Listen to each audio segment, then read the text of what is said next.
So Brahma went there to do a yagya, and kings, and they have to do these yagyas with their wife sitting with them. Like Lord Ramachandra would do yagyas with Sita next to him and all this. So they were up there in Brahmaloka, and they had to get down, get on their swan plane, swan jet, Hansa Airlines, and fly down on time. And so his wife was busy spraying her hair and putting on her earrings and stuff, taking time, looking pretty as usual. So he couldn't wait. He said, "I'm going. The Brahmins are waiting." So he went there, and he said, "Where's your wife? You can't sit into the yagya and conduct this huge puja, ashwamedha or whatever it was, without your wife." And he said, "Well, I don't know, she's busy." And he said, "Running out of time. You need to get a wife fast." So they said, "Well, these are all earthly beings. I'm a celestial. I can't take one of these Rajasthani, women over here." So he said, "Look, we have to turn one of these women into a devi, into a demigoddess." So the Brahmins are pretty clever. They have all kinds of interesting tricks up their sleeves and stuff.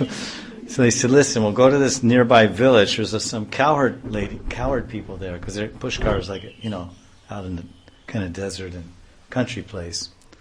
So they went to some village and they found some goshas or some gwals, some gopas, cowherd people. And they said, "Do you have any virgin girls here?" And they said, "Yeah, this one's over here."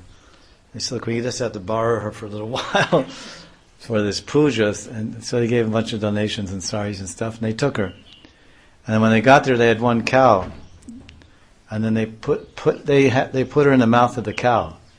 She was a little nervous, of course. They'd eaten by the cow, so they said, "Don't worry, everything will be all right in the end." Right? So they put her in the cow's mouth and took her out the end. Took her out the end of the cow. So when she came out of the end of the cow, then she had a celestial body. And because the cow represents all the demigods, all Gomata, at least the Surabhi Indian cow, all the demigods live in different parts of the cow's body, and all of them. So now so Brahma said, "Well, what's her name?" And he said, "Well, she's been delivered. She's been delivered from the cow. So call her Gayatri. Gaya means cow, and Tri or Chayate means to deliver. So she's been delivered from the cow, born from the cow, created by the cow, so to speak. So she's Gayatri Devi. So she became Brahma's wife, one of his wives. So she sat for the yagyas. Swaha, swaha, swaha. So meanwhile, Mrs. Brahma came. I think her name is Savitri. Generally, it's mostly they say his wife's name is Savitri. In some places they say Saraswati, and sometimes they say Saraswati, his daughter. But majority of scriptures will have the consensus that his primary wife, is Savitri. Savitri came to sit beside her husband. She got, who's this? Someone's taking my place? And the Brahmin said, "Hey, cool down. She's just here for this yagya. She's like a proxy, and don't mind. The the original wife will be back soon." So the yagya is almost over. Just keep cool, and then he'll be with you in a few minutes, and you can take care of him afterwards. But don't disturb the yagya. So she's making a disturbance.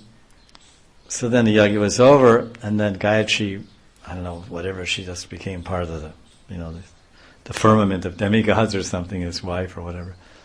And then, but then of course, his wife Savitri was angry because I've been, cheated. You got another wife. You couldn't wait for me to go to the party, so you picked up another wife. I mean, that's pretty low class. I mean, can't you be a little patient? I mean, I was getting dressed up to look good for you and me too, but that's a little too much.